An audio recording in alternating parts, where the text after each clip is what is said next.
to the official opening of season 2 for Every Day with Kay. I am your host, Katherine. This is the podcast for the constantly curious community. I am thrilled to be back for season 2. Really, really excited that my first guest is a dear friend. He is a wine and spirits enthusiast, and I would say expert, but we will get to that.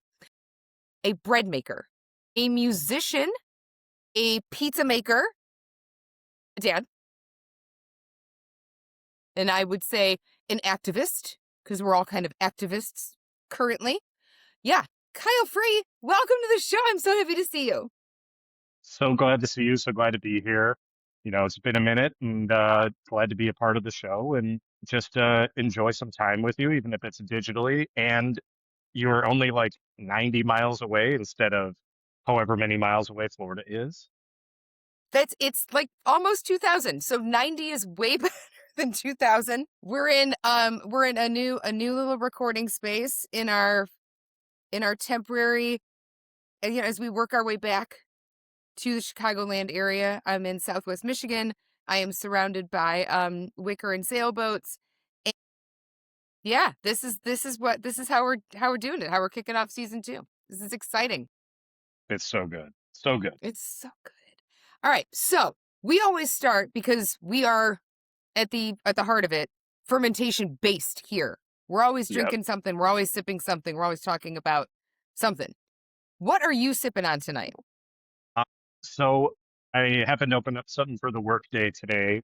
So I have a lovely glass of bubbles next to me from my favorite Raventos. This is their main wine that they hang their cap on, Raventos de la Finca. So this is their highest elevation wine, very kind of linear and really bright. It is a favorite of mine. Obviously, I've gotten to visit a few times, and every time I taste this wine, it's like I'm still there. And that's such a specific feeling to have that isn't necessarily just because it smells like something. It's truly like a transportation for me. So you mentioned, before I get into mine, you mentioned that you opened this bottle for work. Not every person gets to say that when they open a beautiful bottle. And I know that wine. I am very jealous. Mhm. That is a beautiful wine. I did find one spot in Florida that had Raventos, Amazing. and I ordered it all the time. So yeah, so you got to open this bottle for work. hmm Yeah, What's so work? I'm in the industry. I sell wine and spirits for a job. I sell sake as well. I sell uh, a very strong non-alcoholic and de-alcoholized portfolio now as well, which is a topic we probably will touch on, being in the industry and everything. But I've been doing this it'll be 10 years in April Okay. in Has it really distribution been for 10 me. years? Wow. So Wow. yeah, I would have started calling on you in August 2017, and I spent a year in beer before that. We're gonna get to that in the how we met part, because it informs a lot, right? I Absolutely. am excited tonight to try you. I love a funky wine. I love a pet nat. And I have, from my favorite wine shop here, which is Local Pour right in Sawyer, Michigan, I have Pathfinder Pet Nat from Shady Lane Cellars. It's a Muscat Pet Nat, so hmm I think it'll be interesting. You and I have talked a lot about Michigan wines, the reputation of Michigan wines, and how we've dispelled a lot of the Michigan has garbage wines myth. Indeed. That's gone. It smells delightful. I'm Oh yeah. excited. I'm always like that little tiny bubble in a pet nat, not like the big champs hmm bubbles, but that little one. So nice. Oh yeah. Okay, that's really nice. This is something I would love you to try. There's a little bit of sweetness on the back end. The front is like very big right in the front. There's a little bit of that horse blankety, like a tiny touch. Not like blue cheese or anything, but Sure. a little bit of that like weird right in the middle of your tongue. Yeah. Not over the top. No, no. Which, I mean, pet nats can go like, they can go They can be a lot, sideways so much. but They you got can to be so taste much. them. That's the only way you'll know. And the thing is, when you're kind of committed to trying this style, but I think the same thing can apply to a lot of sparkling wines, especially when you get into cavas and brutes and whatever. Like, if you're committed to that style, the only way you're going to know if you like something is to try it. And even if you don't love it. I mean, it's one bottle in your whole life. Don't worry about it. Exactly. I mean, Uh, it ain't going to kill you. Absolutely, it's not. And I'm not familiar with the shop that you mentioned, but I'll have to check it out the next time I'm out that way. Yeah, it's up. It's like way up in the state. Which is cool. I think there are neat things coming out of the Leelanau Peninsula and the further north you get, which also tends to be real fruit heavy in its growing, but you're Mm, getting, more wineries that are getting away from like I have to make a wine with cherries or I have to make a wine with apples or like enough. We're just making good wine now. I was a little on the fence, but again, was like I drink pet nats, whatever. It's exactly. delightful. It's delightful. Well, cheers. Cheers to you. Cheers for coming on. Cheers, Thank indeed. you. All right. So the next question that we hit after we start talking about, the most important thing of what we're drinking. How did you and I meet? Well, it would have been. It was technically after a handful of months that you had a manager leave from your classic brewery, and you took over having to do all the ordering. So it was probably spring like 2018, Hmm. because I would have Yep. been calling on you for about like 6, 7 months by then. But I was selling some wine to you guys, and then you were like, "Hey, I'm taking over the ordering. I generally know what you sold us, but should we buy other things? Can you help me in other ways?" And we just kind of started a dialogue and chatting and talking about what would work for you. And you're like, "Hey, I'm just a brewery focus with some bigger options available for my patrons, whether it's wine, whether it's some cocktails, but I'm still trying to focus on what I help to bring to the table, being your beer." So that's where we started. And before we knew it, we were just thick as thieves, chatting wine, chatting beer, chatting industry. And it seemed like we were just kind of supposed to start being friends. It was just a unique way for us to begin our journey. I agree. I 100% agree. I think one of the things that I remember the most, and I think it's probably a good idea to mention that when you start any kind of business in the hospitality industry, if it's going to be only a bar, if it's a bar and a restaurant, whatever it is, you have to be licensed to sell everything. It doesn't matter. You need a Right. license to breathe if you open a shop, right? Like, you can't take a breath without like being licensed. So when we opened, we initially were beer only, and then we went to beer and wine, and that was like the big step. And then we Oh, yeah. started with cider and spirits and whatever after that. But in addition to needing licenses, you can't just go out and do these things on your own. You need help. You, the business person, need help. You, the rep. And when you find a rep that will sit like you did and work with you and be like, all right, this is how you build a portfolio that's approachable, that isn't like way funky where you have to explain every single wine because A, you're not a wine joint, but you want a Mm. solid wine list.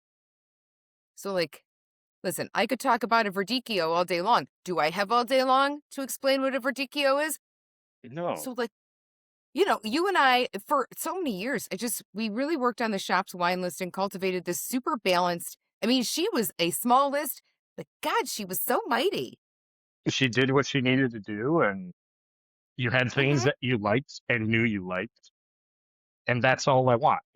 I met with friends who are opening up a brewery nearby just last week, and the same conversation. I was like, you don't need everything, but make sure you've tasted them and you deliver the things that people would expect: a bubble, Hmm. a rosé, whites that people recognize, Chardonnay, Sauv Blanc, and then like Cab and a Pinot. Like, it's basically everything. And then you can learn from there. I think the minute that you can say to yourself, I need to have the rainbow, and that's it. And that rainbow, Yeah, and it can start with your light Sauv Blancs and get into your yellowy shards, and then like it just if you exactly. just get the rainbow, man, right? 100%. It's simple. It is simple. It's really not hard, but one of the things that we also talk about quite a bit is that wine doesn't need to be challenging. Spirits No, don't need not to at be all. challenging. None of it's hard and it doesn't have to be intimidating. And I feel like we get loaded with conversation and social media and everything else that's like, here's my recommendation, and here's this, and here's this, and here's this. And you're like, I can't. So, like, once you get I don't know. I always said beer, like making, beer was like Legos. You just have the base and then you start the house and you can change the house wherever you want. Wine's the same thing. Like learn your grapes. Absolutely. And there you Yeah, go. there's so much you can learn from just a few basics, but people get intimidated by reading a wine label, the cost of something, or a menu is too big. Like you don't when you have a Cheesecake Factory Bible, and no offense to Cheesecake Factory, they are a scratch kitchen. They are a scratch kitchen, FYI, 100%. So Come that's on. that's a separate thing we could talk about. But Okay. when you have when you have so many different things to offer, it's overwhelming. But if you have a concise menu, you're limited to what you have.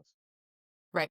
Even a Right. brewery that offers too many beers is shooting themselves in the foot, in my opinion, because you need a Hmm. good balance, but not everything. Same with wine. You want the things that people need and read the room, right? Are you exit strategy or are you maple and ash? And that's, I mean, what a huge distinction that is, right? Right. Absolutely. Can we just, we got to loop back to this though. What? Cheesecake Factory is a scratch kitchen. Everything is from scratch. They have someone who makes 50 sauces from scratch, not necessarily every day, rotates through over 5 days. I cannot. So, regardless of how we feel about it, they are making your food without buying everything pre made from X, Y, or Z food distributor. Okay. Well, we've dispelled the myth that I was under, which was that Cheesecake Factory was freezer to fryer and like No, that was it. it can still make you feel like crap. Don't get me wrong. But those are big portions. Those are big portions. This is the other thing. It's like you got a menu that's like, I don't know, 95 pages long, maybe Truly. a little bit more. And you're like, how is somebody just sitting there rolling Philly egg rolls all day long and then like just exacerbating their arthritis all day long? Yes. No, no. I now Truly have a new, wild. it's insane. And now I kind of want to find a Cheesecake Factory Honestly, and I hate went within the myself. last 3 months for the first time in ages. It's pretty good. I'm not saying it's top tier, but those are big portions. It's Hmm. reliable, and they'll get you in and out. Okay. All right. Well, Cheesecake If you need a Factory quick, sponsor us. it can happen. I'm just saying, there's good stuff. I'm not all against chains, unless you're a chain who supports horrible things We all need to know who we're supporting and what they stand and for who these they days. support. And who do you support? Right. Who's doing the things? And Absolutely. are they the good things or are they the bad things? And if they're the bad things, then you don't get 1 cent of my money. No. No. Even a little bit. So, now that we know about Cheesecake Factory, what are some things other than Cheesecake Factory that are on your radar currently? Podcasts you're listening to, shows you're watching, books you're reading, or like just an area of interest that's kind of making your brain just full. I mean, in general, taking care of my community has been a thing that's been like filling me in a way and kind of like stepping back to find ways to dive into the community. And maybe it is listening to a podcast that is deeper into politics. There's a podcast called Inner City Left that is, as you'd expect, pretty left leaning, but they talk a lot about what's going on internationally and the world. And it reminds me that we are, this isn't a microcosm, but it does remind you that we can be helping our own folks here. Other than that, sometimes I'm just turning on things that make me feel good. It might be something that's, funny, like a comedy podcast or something. I wish I could say I was reading more right now, but I do my best. It's important to be doing these things and keeping ourselves informed, but we also have to have joy to get by. And sometimes that's rewatching a show I've seen before or music that I used to listen to exclusively when I was, 18 years old or something, and it still feels good. Or maybe I didn't recognize the message they were saying. So it's Hmm. those things that can be super fulfilling in that way. And Two that's things on that's that. kind of where I'm at. I try to fill my cup Yeah. as needed, Yeah. And then unfortunately we got to take in a lot of things. That's the thing. And there's three parts to what you were saying that I want to loop back on. Um, Mhm. so I was reading something recently about why we rewatch things and why we re-listen to things. Like I have certain shows that I will just watch on a loop, and I'm not even listening, Mhm. but they're just on, and music and stuff like that too. If you have an anxious brain, and I don't think there's a person alive unless they're an ostrich who doesn't pay attention, and then what's wrong with you? But like, there's not a person alive that doesn't have an anxious brain right now. And when we consume things that are familiar, we lessen the anxiety tendencies in our brain because we already know what's going to happen. Subconsciously, we know what word is next in the song. We know what scene is next. Like, we know it. And so we're not putting additional weight on Right. our brains and our nervous system by consuming previously enjoyed things, which I just thought was Right. fascinating. No, it is fascinating. If I may, back to community building. We're very big on community here. Can we do a quick sidebar and talk about the biggest, coolest thing y'all did for your community recently? Absolutely. I'm So glad to dive you're in. yeah, So Katie, my wife, put together a mobile food drive, and it was based on something she did when she was in high school in cheerleading. They would drop bags with kind of instructions in on a sheet of paper of what perishable foods to put into the bag and when the bag would be picked up. So that's exactly what we did. I helped create routes that we would go on nearby in neighboring towns, and that was my major contribution, other than just doing the work of dropping bags and then eventually retrieving them the week after. But we hit 4 to 5 towns right nearby us. We're in the suburbs of Chicago and Westmont, and we ended up collecting just shy of 40,000 pounds of food.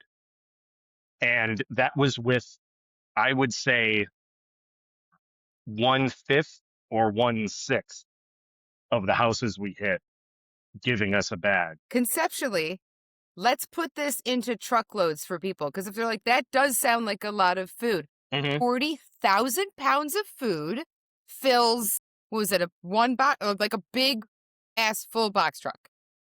Yeah, so we filled like the medium to second size large U-Haul truck, if you will, to like 4 feet. You're standing there 4 feet up, and then one other like conversion van that like breweries use to make deliveries. Of conversion vans. There's one sitting in the driveway currently. But for reference, I am 5 feet tall. Mhm. So you had up to here full of Basically, food for people in need. This is incredible community work. It's just it was amazing. really special. I cannot take any other thanks than what is meant for my wife. She put this together within 4.5 weeks, and it was really awesome. We got to have people that we didn't know in our own neighborhood show up to help out because I put out a blast saying, "Hey, we need people to help," and people showed up in droves. We got to meet some really lovely people. We have stayed in contact with many of these people, and it's a really cool thing to see that there's more people near us that are probably right right beside us or near our proximity in ideology or goals, but we're all just so individualized and we're in our own pods, and that's okay. We need our balance, but we're only going to get through a lot of this by going like this. And it's the classic thing, ask your neighbor for the cup of sugar. I think the work that was done is incredible. I think the idea now of diving more, and we need to more than ever, is diving into the community, right? And checking on the neighbors, making sure your neighbors are taken care of. And that could mean 1,000 different things. And again, you and I, this could be a spin-off of hours worth of conversation about why building a community and relying on a community is so important. But there are other things that we need to get to. Of course.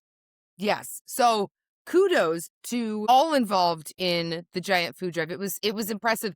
And I was so proud to like watch it. I didn't do anything because I was in Florida, but I like watched it and was like, this is incredible. I do think once I like messaged Katie and I was like, how much money can I throw at you? And she was like, calm down. And we know if it was possible you would have Oh my been God. there to do anything you could have. So don't worry, we're not worrying at all in that regard. And You know just what? to take one sidebar of the community piece would be not forgetting how much community that you guys help build at Exit and with your local people, because as hard as it was to say goodbye, and as hard as it was to see people come out in droves at the end, it was still important because those faces were like, we only ever stop by every once in a while, and now we're sad that we only have this last once in a while. So Yeah. I don't think we should overlook the fun that you got to have in building a community in an area that didn't have anything like it. I appreciate that. It was part of the mission from the first day was build a community within the walls and then cement the community outside of them. And there were two community goals when you're inside and then be the touch point outside. Yeah. I think it did its job. I do. I think it did its job. I think so too. Yeah. Which doesn't suck. No. Doesn't suck at all. All right. Now, speaking of beer, let's talk about the industry that you and I would say love, but also get frustrated with. Mm-hmm. The hospitality, especially the alcohol industry right now, is at a very weird point. Like it's just everything about it is weird. Mm-hmm. We in 2025 saw more breweries close than we saw open. Correct. And it's like the second or third year in a row where we've seen that trend. Yep. We're getting, shops are being sold as like, I'm out the door. I'm gonna leave everything turnkey. Just give me some money and take it, which breaks my heart. We have seen a rise in alcohol alternatives, de-alcoholized Mm-hmm. drinks, all kinds of things. So, with where you're at in the industry, talk to me about some of the trends, and then I guess let's start with some trends first, and then we'll get into Yeah. like what this may mean long term. Yeah, I will say, we just had a meeting with the company I work for, doing our kind of recap of 2025. We had a year that ended up being up, which is terrific. Great to see. I can say that I think, no, not three, about 1.25% of our sales were on things that are non-alcoholic, which would be we have a teeny bit of water coming from Mexico, like still and sparkling mineral water, like a Topo Chico type. And then we picked up some NA and dealcoholized producers of wine. And that has been a nice little thing to have in the back pocket. And that's a nice little chunk of business. I see people looking for it. We see people going to lower ABV wines, and there are like low cal and lower mid ABV wines coming out from the big brands. And then we have people going to dispensaries and what have you. And then whatever is going to happen in 2026 with the Delta 9 THC in Illinois, because there needs to be a proper ruling. And I don't blame people for giving that a shot or throwing all of their hats in that ring, if you will. It's tough, but people are, to my knowledge, and what I'm seeing is people are spending more on one bottle that they believe in than buying two bottles that they're like, I just want to get hammered, or I'm just trying to get a buzz. I think this is interesting. First part, 1.5% doesn't Yeah, sound when give you or say take. one and a, it doesn't no, but still like it doesn't sound like a lot. But when you're talking about sales in a year from a large distribution company, that's a Yeah, lot. That's a lot. And like we've talked a lot about market share and how market share has shifted from beer, wine, spirits now into weed and like weed beverages and dispensary business and all that. And you're taking, and all I keep hearing is like, well, I'm not hungover. And in my like snarky brain, I'm like, drink less. Like, then have one less beer, whatever.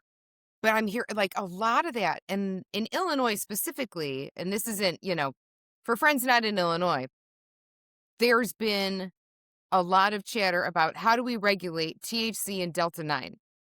I think Mhm. Delta 9's pretty crazy strong, isn't it? I get down on my wines, but I do not Mhm. partake in any any of the plant stuff. Um, I mean, I am partaking in any and all of it as far as that THC is concerned. The Delta 9 for me, the stuff that was like in those like kind of head shop type things for a bit was a lot less reliable in like it could be something a little weirder or make you feel funny.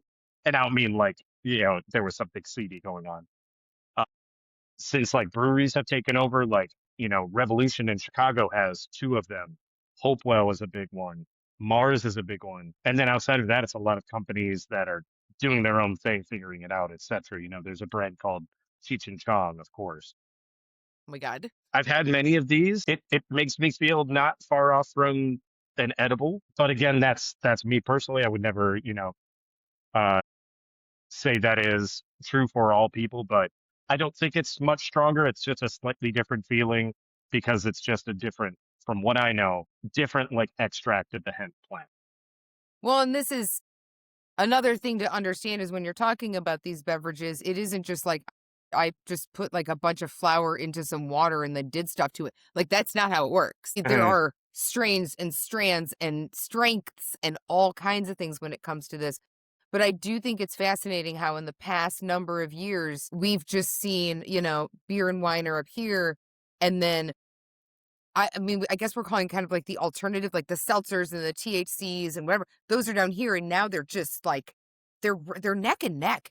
They're And getting up there. let me ask, okay, breweries that are making all of this, and I mean, God knows we know beer people. Hmm.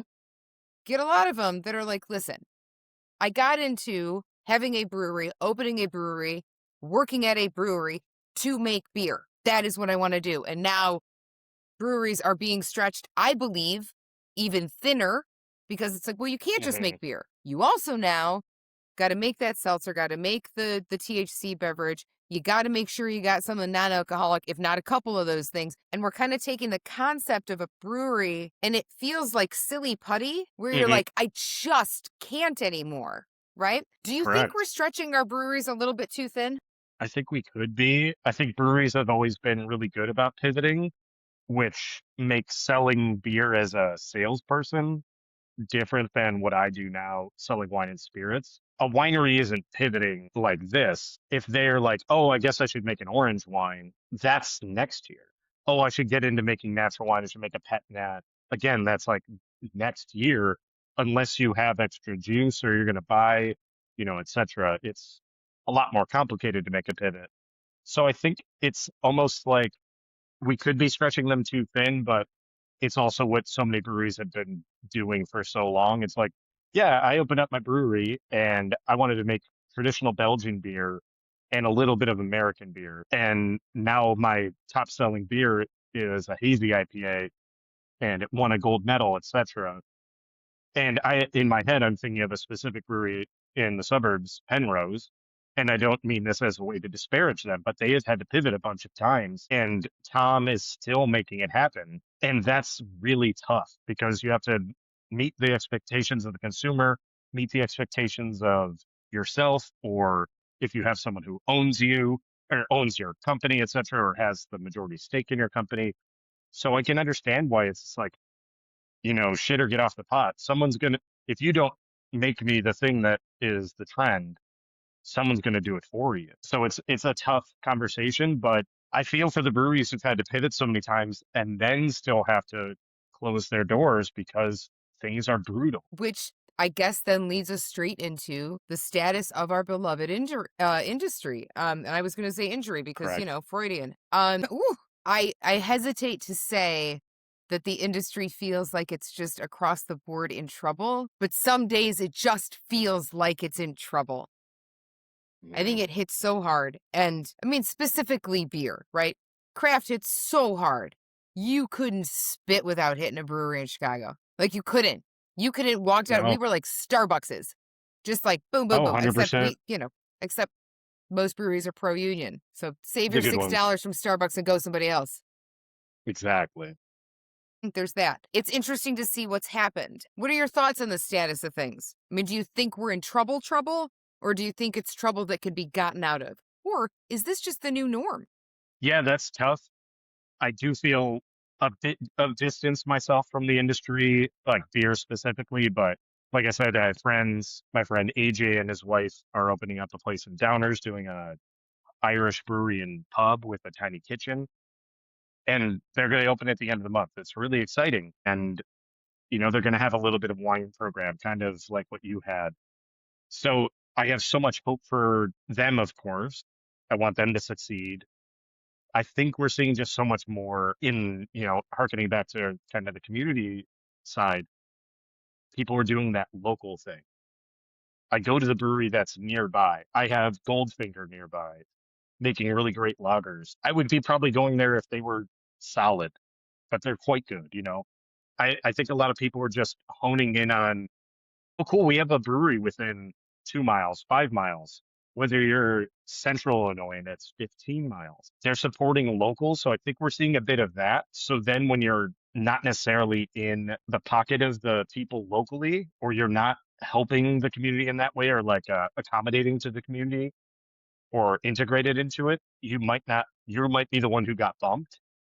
But we're also seeing people close because of real estate closing, or someone selling, their landlord selling, or we got into financial straits. It's not like they fucked themselves. It's that it's really hard, and it's hard to manage distribution and manage a tap room that's hopefully super successful. It's tough. I think we're going to see more closures, and I don't want more people to close, but maybe it will be a symbiosis that gets us back to like a more medium where it's a normal amount of volatility rather than like everything is brutal. Yeah. Yeah, I agree. I think, well, I also kind of think we're still dealing with the after effects of the pandemic. And that's not, 100%. it's not gone. And anyone that's like, it's done, it's not done. It's not done. No, it's You got still another, real.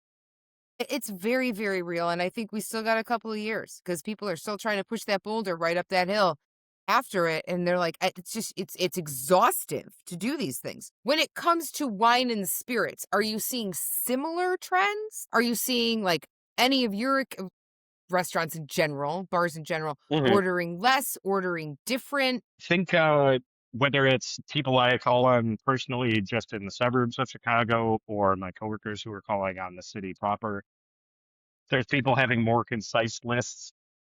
There are people just being a little more conscientious of their ordering. So I think there's like a tightening, but then there's people that it's just like they're just going ham and things are going well.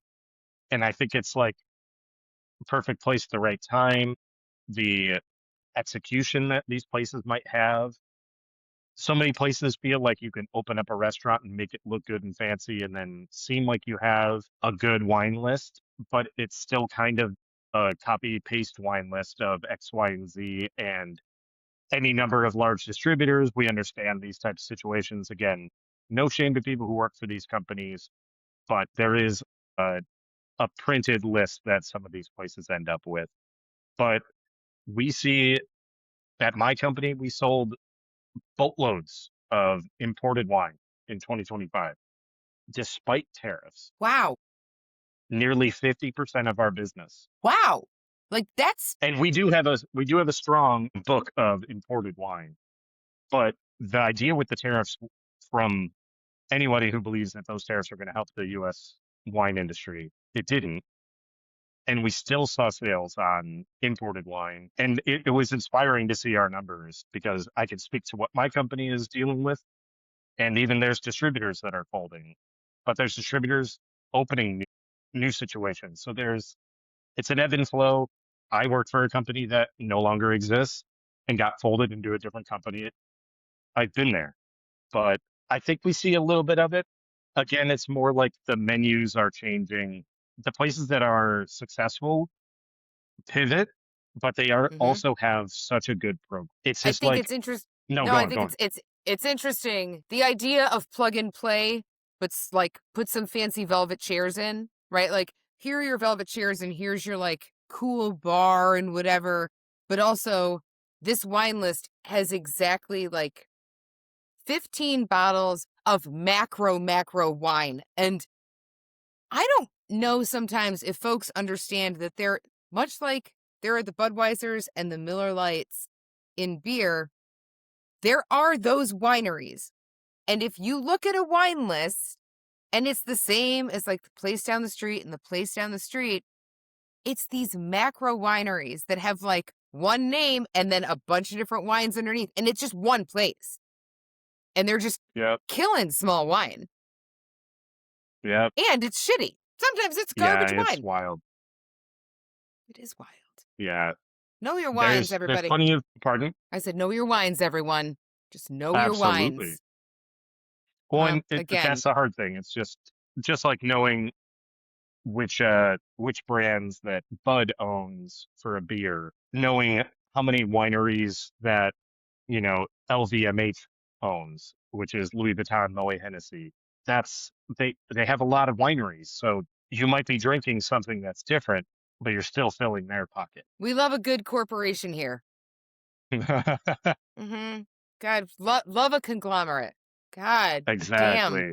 Just the Less worst. companies. Less companies, more human people doing things.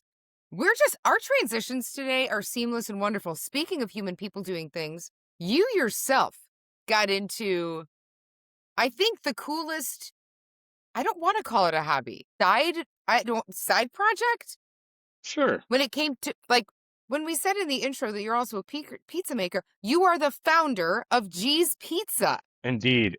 I will only correct. So it is a nod to my mother, and we called her G, like clarified butter. But of course, no, you're fine. Reading it is G's 100%. No, you're fine. But No, I did not know, it and is this is good to know of now. you are good. So it is just my Instagram page for those who do not know. You're welcome to follow it. I make pizza at home. This is mostly for myself and making pizza for friends. I have not made a single dime making pizza. I want to make pizza for people and have fun doing it. I only just started like basically this time last year, and then it got me on a path of baking bread and having a ton of fun doing so. Of course, I have a sourdough starter and I still need to find a name. I'm open to suggestions, but it's been so fun. I have not nailed sourdough. I've not nailed any of these things yet, but it's really, really fun to create something and be able to like eat your results. Like in the same way, like it could be fun. I know you do plenty of art, and that is so fulfilling. I also enjoy doing art, whether it's drawing or just like line drawing, scribbling on a page until I feel something better. You can't consume it in the same way where you're like, oh, I made a loaf of bread. Yes. Like I made a pizza. Like that's so fun. And I don't know why I didn't start making pizza earlier, but maybe it was the perfect time. So I feel really blessed and happy to be able to do so. And truly, for anyone listening, you're anywhere near Westmont, follow me. It's Gee's Pizza Co. GEE Pizza Co. on Instagram. If you want a pizza, give me some lead time. It's on the house. Well, I think one of the things and that'll be in, I would love to say show notes, because every like cool podcast, like I'll put it in the show notes. I haven't figured out how to do that yet, but you will be a collaborator on all the things. So you can just like, you know, just Indeed. click the link, do the It's right thing here. that way. One of the things that's been super fun to watch, I love watching folks do things from the beginning. And something that's been so fun Absolutely. to watch since you started doing this, knowing that like your day job, the thing that you do and that you're so good at is all about fermentation, and you just switched, not even Mm-hmm. switched, you just kind of scooted to a different lane on the fermentation highway, right? 100%. And it's been super interesting to watch the different doughs and how the different doughs act. I don't know if that's Right. the right word. What are you I would say finding so. as you play with dough and play with the fermentation of dough? Like, what's been one of the cooler things that you've noticed? So it's really fun to see the difference between fermenting, of course, with proper like yeast and then fermenting with sourdough and then fermenting at room temperature only or fermenting in the fridge. And then just the other week, I created a fermentation vessel. So I have a seedling pad, essentially a heating pad, that is connected to a temperature controller inside of a cooler so I can control the temperature. It's like a proving Yeah. box. So that's been an addition, but being able to learn more about cold fermentation, because that's obviously going to be slower versus a room temp fermentation, for me, it made more sense as I did it because it is kind of like, even just to harken back to talking about beer, we have warm fermentation, we have cold fermentation, etc. Always have these tied up, but it's really cool to make a pizza dough and add an incredibly small amount of yeast and have it ferment overnight and become something much bigger in 24 hours, and then use a slightly more larger quantity of yeast by, say 1%, and cold ferment for 3 days and see the difference and learn the difference. It took me a bit to realize that bread is fermentation. Like, it's like I knew that it was a thing, but my brain was like, oh no, baking is different somehow. You're right. Like, you have this weird understanding, but it was really cool for me to finally have that aha moment, if you will, even if it wasn't like, like waking up in a cold sweat. Like, I understand fermentation now, in the middle of the night, It's I everyone gotta out of write the this way. down. I need to make notes. But now, I mean, and all I can hear in my head, you say cold ferment, and the only thing I think about is lagers. And then you say Of room course. temp ferment, and the only thing I think about is ales. And Hmm. there was my aha. It happened a minute ago with wild Gumby arms. Like, yeah, it makes absolute perfect sense that yeast behaves the same way in those like, yes, obviously, if you cool It's perfectly something the same. down, right, it's just going to take a longer time to do its thing, but you also might have more control over it when it's cold as opposed to room temp where it might, like, I mean, you could have a dough ball the size of, I don't know, your toddler. Yeah, I Like, mean, I made some bread over the weekend. I'm making dinner rolls for a work thing I had on Monday, and this dough was just like exploding out of my, kind of like forecourt Canberra. And I was like, oh, I probably need about like an hour, hour and a half. Well, like 40 minutes in, it has like doubled in size. I was like, I have to go tend to that before it's, slightly over fermented or what have you. But for people who are intimidated by baking, I was forever. This year is the first time I've really baked in any real capacity. Even like my wife Katie, who does plenty of like cooking and knows so much about food and has worked in it for so long, she's only baked like bread a handful of times. Other than that, it was like she's really good at making, she has a cookie recipe, written on the back of her eyelids practically. But for me, it's yeah, like I have to look up the formula, if you will. It's really exciting. It's not as hard as it is. It's just patience. If you've ever made a beer, if you've ever brewed a beer, you have the patience, and it doesn't take 3 weeks. I mean, that that is true. I am a cook. I will cook all day. I will cook to feed. I mean, I cook for two people like I'm cooking for six all the time. I don't know how to even That's the cook small. Midwest of us. That's Jesus God. Today I was like, oh, winter storm warning, better start the crock pot. Like, it kicked right back in. They're like, no time had passed. Like, well, time for some split pea. Truly. But baking is a thing. I think I have convinced myself that I am not able to do it because I am not a hardwired math logic person. Like, it just, Hmm. those are not my, like, that's not my thing. And so the idea of like, tap your measuring cup and scrape off your flour and put it on a scale, like, no. But I am encouraged to hear that this could be a possibility. Everybody should try making a loaf of bread. Get in there with your hands. Exactly. I would only say have a kitchen scale. Don't go by Oh, yeah. cups and tablespoon. That is the only thing that saved me.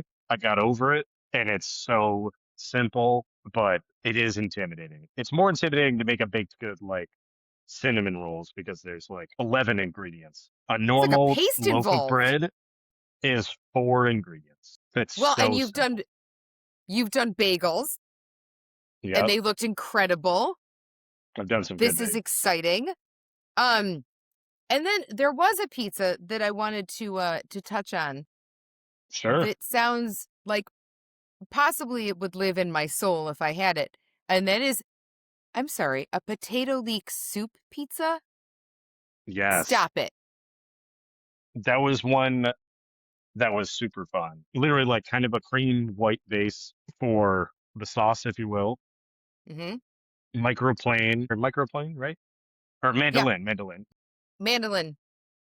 mandolin, some potatoes, and bake that pizza off exactly as is. You have super thinly sliced, Idaho or russet potato, and you have like a white cream base that is also, infused with like immersion blended, cooked down leeks. And I Okay. haven't made it in ages, but it hits real hard. Okay. Okay, so I'm sweating, I'm like sweating leaks and I'm making a bechamel and these things yes, we can do these things. Do the potatoes, and pardon me for going off on a giant cooking tangent, but now I'm super No, you're fascinated. great. I would assume that baking now, given when you bake a full russet, it's not like it's like not sweating. There's not water releasing from it because of all the Mhm. dryness around it. But if you're putting the potato onto the bechamel, are you releasing a lot of water during that process, or are you just more drying it out? I think it's a little more drying. I think it Okay. might be a perfect balance of it's on your white sauce, if you will, that is probably a little bit thicker than you would make it if it was going to be your soup. And so it's like releasing water while kind of absorbing a teeny bit from the evaporation as the pizza cooks. So you're So my kind of getting a potatoes are perfect getting tender. balance. And I was worried about the same thing because I was like, am I just going to create these weird unmade or uncooked like potato chips on top that just are really horrible? And we did it on a whim one time because we had just made some potato leek soup and it was just like, yep, 100%. We could definitely, dial it in, do more trials. It's more doing more trials means more tummy troubles. Oh, okay. Okay. Yeah, there's a certain amount of dairy that's on a normal pizza, a potato leek soup pizza that's got some heavy cream and cheese. You gotta plan for that after the Sure. age of 25. Calm down. Some youngin. Hey, I'm over Calm it 20. down. That's our, I mean, fair. So I'm going to throw this out and then we're moving on.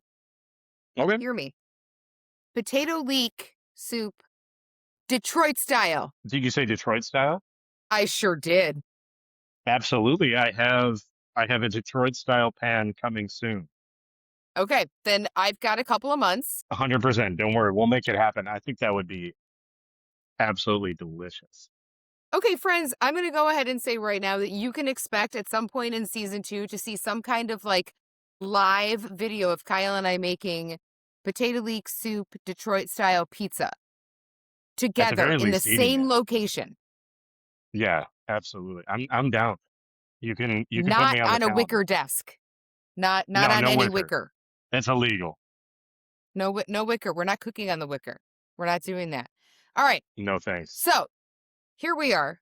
As we come toward the end of things, we start to wrap things up. I actually forgot this in the past couple episodes, and I really want to bring it back for this season. Is there a pop culture phrase or like a word or an expression that you just fucking hate, that you can't stand, that you want to like dig a deep grave for? Just so I make sure I understood, like something in pop culture that I just would love to Just get bury. rid You of, want to or I'm bury, just so sick of. yes, you want to bury this phrase deep, deep, Mm. deep, deep in the ground. Other folks have been like, you know what? I can't stand it is what it is. And it's true because it's just a string of words. It means nothing, Yeah, right? it's And kind of it's a they whole want lot to, of nothing. Yeah, it is, right? Do you have anything like and that? I'm Do you like, guilty of no, it.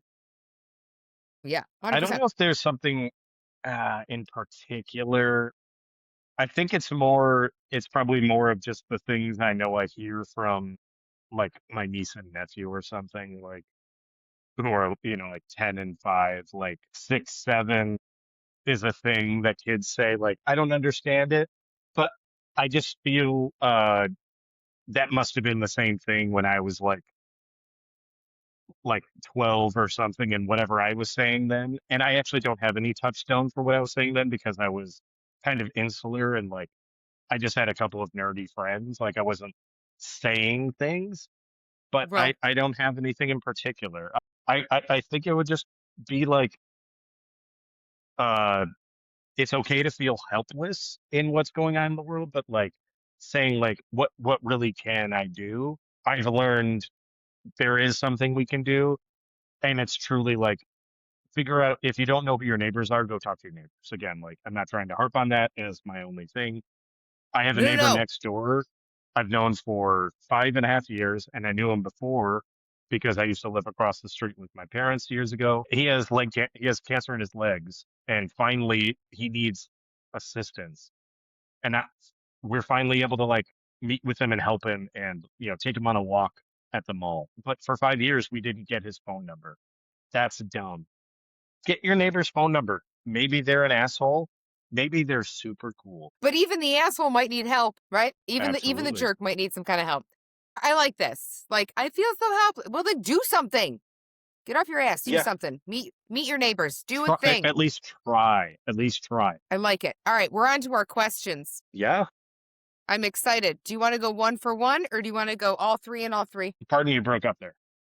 Oh, I'm sorry. Do you want to go one for one, or do you want to go all three and all three? Let's go one for one. Do you want me to go first? All right. I will say, I actually had most of these questions a bit ago because when you sent your initial, I was like, I gotta get on these. I'm gonna forget, or I'm not gonna come up with good ones. But you know me, I get ahead of things.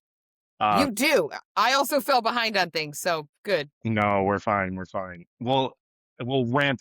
We'll kind of ramp up. We're gonna do. I'm gonna open with what is your desert island beer that your husband didn't make? It's a great one, and it's an easy one. It's Oh, very okay, I easy. love it. It's so easy. It's Beer for Tacos by Off Color Brewing. All day long. Good All old day John long. Lassler. It is embarrassing to say the amount of beer crush that I have on that very tall, very lanky human person is, again, it's embarrassing.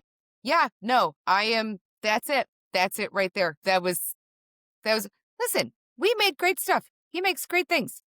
At some point, there will be a garage brewery happening. There will be. I'm very excited for that day. I don't know that anything, you know what? We did a Mexican lager that I would also take to a desert island, but I'm taking Beer for Tacos. Taking Beer for Tacos every day, all That's day. a good one. God, it's so And good.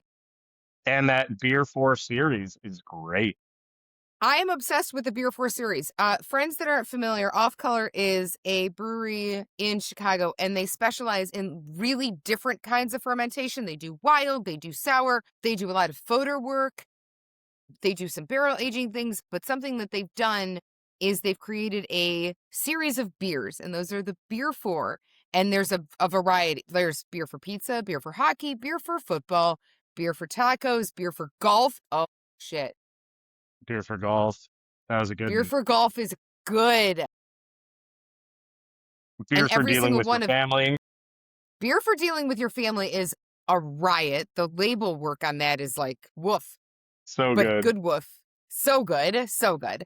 But that whole series is unbelievable. And if you are privy to getting off color beer of any kind, their saison is like, I live and die for their saison. So like, if our saison had the same yeast strain, but if you can ever get your hands on some off color brewing, whoo, do it, do it, do it, do it. Absolutely. All right. So I guess yeah, we'll ramp up on this end too. You and I were talking about this already. What's your favorite tattoo you've got? Hmm. You know, I do have one up here that it just would be too hard to pull up. It is a Yeah. tattoo for my daughter, but I have a different tattoo for my daughter that I got definitely after you would have moved away. You can see it, right? Yeah, that's It the is a loaf. loaf of bread. I got this before I got into bread. So my daughter is named Sophie. Very early on, we named her Sofa Loaf, or nicknamed her as such. And Katie and I got this as a tattoo together at a random little tattoo spot in Louisville when we happened to be passing through. And it was a great time. As a tiny side tangent, it was a Latino owned tattoo shop. So they all spoke Spanish except for like one dude, the guy who was doing our tattoo. He's sketching out what we want. First, he came up with like kind of a like it looks like he made like Texas toast, and he's like, "Do you want this?" And we're like, "Could you do like a full one?" He's like, "Yeah, sure." And then Katie went first. She got hers on the back of her arm over here. And then one of his coworkers comes over as he's not busy, and he's just like, ask him what he's doing. And he's like tattooing, and he's like, pan? Spanish for bread. And then he confirms, he's like, pan. He's tattooing bread, white bread, to white people. White people. And he must have just been, I hope he still tells this story like I do, but he's just dying laughing.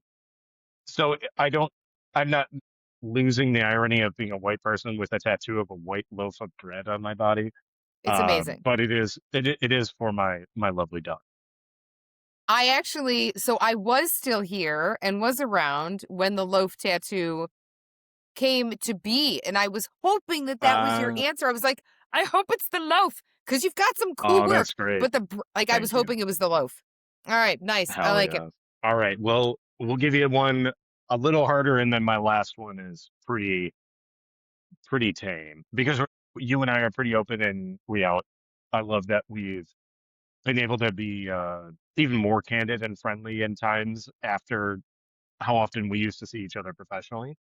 Um, and I thought this would be something that would be up your alley. What keeps you motivated when times are tough?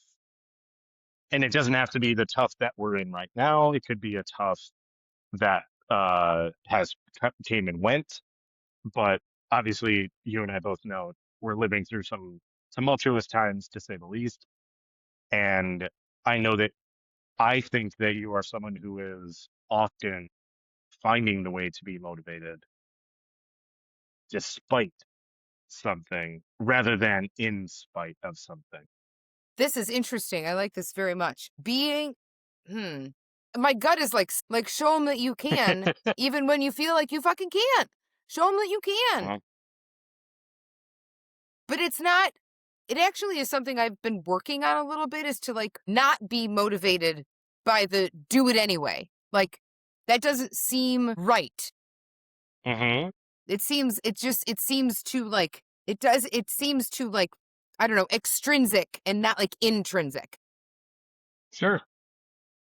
I will say being down in Florida during a lot of this nonsense, which is a term I use it is a fluffy word for a not fluffy time, but being down there and trying to not be overwhelmed daily, because I mean, like you and I both consume a lot and value staying informed. Something that really motivated me down there was when I had a teaching job down there, and it was an in-person teaching job. My other teaching job is remote, kids all over the country, whatever. My summer teaching job, I had to go into a community, and I was based in a church classroom. It's a little Lutheran church classroom. Okay. And the kids were driving from like 40 minutes or so to come to this classroom for reading instruction or whatever. And I was struck with, there's a disparity in Florida that is uncomfortable to talk about, but uncomfortable conversations is where like truth happens. Mm-hmm. The wealth disparity in Florida is real. It is insane to me. And I didn't realize the effect of some of that disparity until I got to this particular location to teach these kids. And this church had a food pantry. And one of the days I had classes was on Sunday, which does seem strange, but that was the day that I was working. And I was at the church, and service would let out and the food pantry would open and I would have my students, and the food pantry was swamped is a term that I would like, that doesn't cover it. It was like the parishioners left church and just went into another door, and all of them, there was lines and everything else. And I was like, this is the thing. This is the thing that's going to motivate you, because if there's one thing that I so staunchly believe in, it's that like people just get food. You just eat. And I don't care how you get it. I don't care what you need to get it. I will give it to you. But food is a basic human right. And when you see kids pushing out shopping carts to their cars after church full of food, that's when I was like, listen, you can't do much here. And I didn't want to do a ton there. I stayed very Hmm. detached. But the one thing that I can do is use that Costco membership. And I can haul a van load. And I quite literally mean a delivery van. I can Yes. haul that's what we drive. I can haul a van load of food to this food pantry that they can break up and use to feed so many families. And like that's food insecurity that's my thing. Like that's my ride or die cause, and it always has been. And like that's actually why Katie's food drive and your food drive like spoke so much to me. I was like, Jesus God, I did the same thing in high school. I was out there Mhm. like, who wants to give me some canned goods? Hey, Right. come on. Who's got canned peas? Everybody. Like spite is the answer that I'm trying to work less on. And then Sure. making sure that people are fed is the actual thing. That's Yeah. cause like it's a very tangible. I might not know you. I might not ever know that you took one of the bags of pasta that were left, but like you have dinner Not important. and that's good because I have dinner and you should have It's dinner. great. And like everyone should just have dinner, right? It's you and I could do so many 100%. spin-off episodes. It's insane. Yeah, we'll get to that. Just hang on, everyone, for the Catherine and Kyle talk about shit. That's the name of it. It'll be something. It will be a thing. It's going to start with potato leek, Detroit style pizza. All right, your turn. The hardest wine varietal to pair. What is the hardest wine that you can think of to pair? I think I more find like a food that's hard to pair, and I don't think I'm great at pairing, but and certainly any number of people who may listen or see this at any point might be like, oh, this is a layup. I think some of those big, grippy, tannic, like Italian wines, like a Barolo or a Barbaresco, can be tough. You know, Nebbiolo is a tough grape, but I also think like Petite Syrah, you know, or that's a really big grape, Petite Verdot, like on its own that you don't see terribly often. They're just like really big, inky wines, depth of color, really tannic, and like suck the moisture out of your mouth. Those certainly can be hard to pair with, and everyone says like red wine, red meat. I don't know if that's a one That's to one, but I would probably say either like Nebbiolo or like a classic blending grape on its own, like Petite Syrah or Petite Verdot, in my head, are hard to pair because I don't drink a lot of those. I love Nebbiolo, I drink plenty, but I drink it on its own. Like I'm planning to enjoy it on its own, but it could just be that I don't have the long-term expertise of like seeing what those pairings should be. I haven't worked in think fine dining, etc. yeah, but at the same time, those wines do so much to your palate and so much. They're the wine equivalent of one of these dumbass triple IPAs that have so many hops in them. You can't say put it with a burger because I would always put an IPA with. You can't say that because you've destroyed everything that's supposed to happen in your mouth with that sip. No, I get that.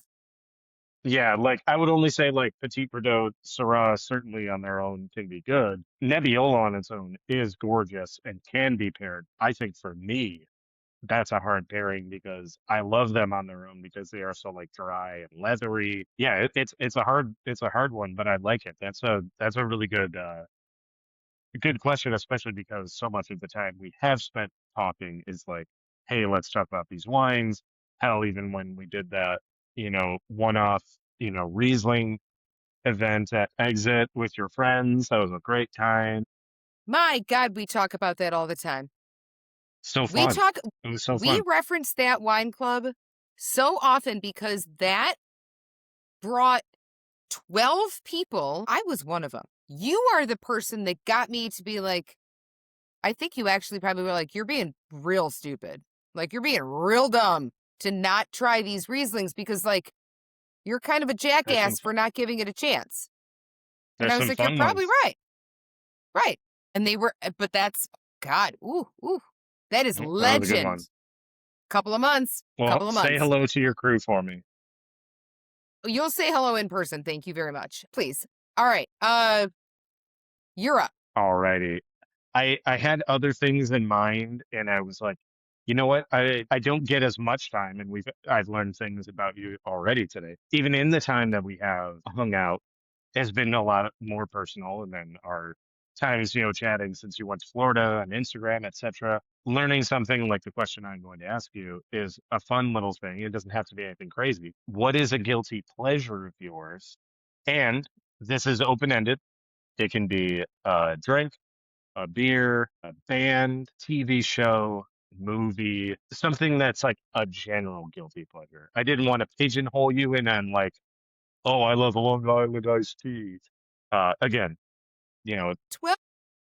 no, I understand, but again, like we don't have to have shame about it if that was what it was. No shade to Long Island iced tea drinkers. Okay. Also, they're not No, 12 just because that's way too not young. ordering them all the time. Okay. Can I hit different categories? Yeah, this is the world is your oyster. This is your show. God damn, that was one good thing about Florida. Oysters. Anyway, um, that's not a guilty pleasure. I will slurp some sea snot any minute of any day. Anytime. Here's one I love and never get it. I never get it. And I don't know why, because I love them. I love a filthy, I mean, wash its mouth out with soap. Filthy dirty martini. God I think a bless, I lot of love it. people love a dirty martini. Oh, God. And I never get it. I mean, once every 3 years or something stupid. Like, I never get them. And when I get them, I'm like, my God. And it's mostly because I think olives are sent to us from Satan himself. Like, they are But the do you like devil's olive oil? stone fruit. I mean, obviously. That's kind of where I'm at. I Okay. will say only one thing, plugging a friend of mine in the industry. His name is Tao Zarafi, and he won Drink Masters, a show on Netflix, and then opened a bar in the suburbs of Chicago. His perfect martini is a gin martini with vermouth that you wash with caper. Okay. Okay. All right. I see Sounds that. Mm-hmm. great, right? Mm-hmm. Mm-hmm. But go Mm-hmm. on. Mm-hmm. Other guilty pleasures for you? No, now I mean, sorry, I'm into caper washing now. That's it. Washing everything with capers. That sounds My incredible. clothes. I love I love cozy British murder shows like they're going out of style. I do not watch, I mean, like I don't watch a lot of American-based television anymore at all because I'm so annoyed with America that I've just gone straight to British television. Yeah, and like everything I watch has some kind of like member of the clergy solving murders in a small town. Right here. Bring it. Bring it. I All love of it. that. All of it. I That's love so it. Like fun. I love it so much. A dirty martini, cozy British murders. Oh, you know what? It's not a guilty pleasure, but it is something I am guilty of. Maybe it is. I hide chocolate around my house, I would like say that's a specifically. guilty So pleasure. I I always need a little, like a tiny dove, or like just a little hit to get me through the day. And chocolate is Yeah, mine. And like I hide it. I think that's fair. It's not like I put it in like a file or like in a weird drawer. And I haven't found hiding places in our current location. And I have to like, I have to go to the store and get my chocolate. And two, I need to then like, and it's not that I'm withholding chocolate from my loving husband. I am not. No, I just want it to be mine. I think that's more than fair. It's so dumb. You should, at the very least, if you have it in like a file, it should be under like C period Hawklet, like it's a murder file. That would be good. With like the picture of a priest in an old timey hat. Yeah, sure, There. whatever you need. But it could just be Yeah, like that's on the little tab I like because it. I like it. I know your husband's profession. I'm sure he has some files. I mean, he might have the files. I have the organizational You have the tools. chocolate. Yeah. Well, no, no, no. Like the label maker and the file things and like the desire to be organized. He has Right. computer files. I Right. have like a cabinet of files, right? All right. Here we go. This is your last one. Astrology. We are entering the year of the horse, and not just the horse, the fire horse, which is like a very big deal in Chinese astrology. Where do you fall on astrology and signs and these things? Do you believe in it? Is it all hooey? Do you match your sign? Where do you land with this? So I will say, I know that I am, like, I know I'm a Sagittarius. I I don't know know you're a anything else Sagittarius about because we get what's along so well. exactly. Well, and I share a birthday with your husband. That's right. Whoops. Either way, that is like my extent of understanding of astrology. I am not against it. In fact, I am more likely to believe in, the waves of going on with like, signs and especially like biodynamic farming, which is kind of going off of astrology, etc. I sell wineries that are into like crystals and like that culture and like putting crystals in the vineyard, etc. Who am I to put down what to believe in? But honestly, as I've aged, I've gotten more into like if someone tells me like, oh, this is kind of the sign we're in, etc. Again, I know I'm speaking completely in hooey. Like I don't know what I'm talking about. But literally when I was a kid, the only time I would look at the newspaper, my dad always got like the Sun Times. I would look at, the sports fact page and the front page, and then I'd go look at the standings for, my teams, whatever season it might have been. And then I'd look at like weather because I used to watch the Weather Channel as a kid. Fun fact, everybody, I'm a weirdo. And then I would go look at the that day's astrology and I would look at whatever the like because I feel like at that time sometimes had a block that was like the overarching energy, if you will, of the day, but I could be completely out of whack. But then it would have each sign, like, you know, today is, this kind of thing going on. And I'm 8 years old and it's like, money's coming your way. I'm like, whoa, I guess I'm gonna have Hell two yes. dollars today. I'm gonna find a quarter. Yeah, Mm-hmm. I was rolling in it. Yeah, you were. But Mm-hmm. no, not against it. It's something I don't necessarily have any expertise in. But I think as I expand my like just horizons and not being like a closed off person like I might have been when I was say 20 and being like, that's stupid. You know, same thing with like religion. I may not subscribe to what you're pitching me, but so long as you're not trying to jam it down my throat, you are, I am so happy for you to have that and feel it. And also, I'm glad to hear about it so long as you don't put me down for not believing it. I like this view very much because I feel very similarly about religion of like you can 100% do the thing that makes you feel better. I will do the thing that makes me feel better. And that's the beautiful thing about human autonomy. We can just do the thing that makes us feel better. 100%. And It's I really will nice. say, regarding like astrology and stuff, I feel like there's a piece of it that is like energy, and I could be off base on that. I do Nope. believe in that 100% because I do feel that way with people. And sometimes you didn't vibe with someone because of timing. And No, that's sometimes you very, very vibe with real. someone without even realizing it. You're like, fuck, am I like best friends with this person? But I can't be like, hey, are we about to be best friends? Right, because that sounds weird, but you also picked up that you were. Yeah, yeah. No, Yeah, energy is a it's thing. something here, something Oh, here. yeah. 100%. And that is astrology based. There's a lot of that with astrology. I'm a giant believer of it. But then again, like I believe in ghosts and haunting, all the things. Bring it, all the things. Love it. And you are, in fact, you are a spot on Sagittarius. And I forgot for a minute that you were. And absolutely you are. 100% you are, which is great. I'm glad to hear it. Yes, I'm sure it's really made your day. Mm-hmm. Yes, I'm sure. Run downstairs and tell the family. Guess what? I am a confirmed Sag. There it is. All right. Honestly, it's something I like. So, how can we mentioned it earlier, but mention it again? How can listeners support Geese Pizza? Where can they find out more about what you're doing with fermentation in the other lane of the fermentation highway. Absolutely. So please look me up. Geese Pizza Co. GEES Pizza CO on Instagram. Truly, if you're able to come to me or we can meet halfway, I will figure out a way to make you a pizza.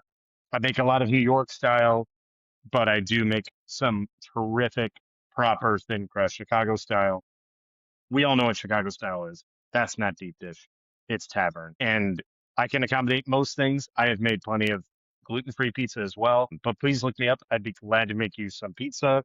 I'll make you a loaf of bread, white bread. I'll make you some sourdough. I'm here. I'm here for it. And please, everyone know, hit me up.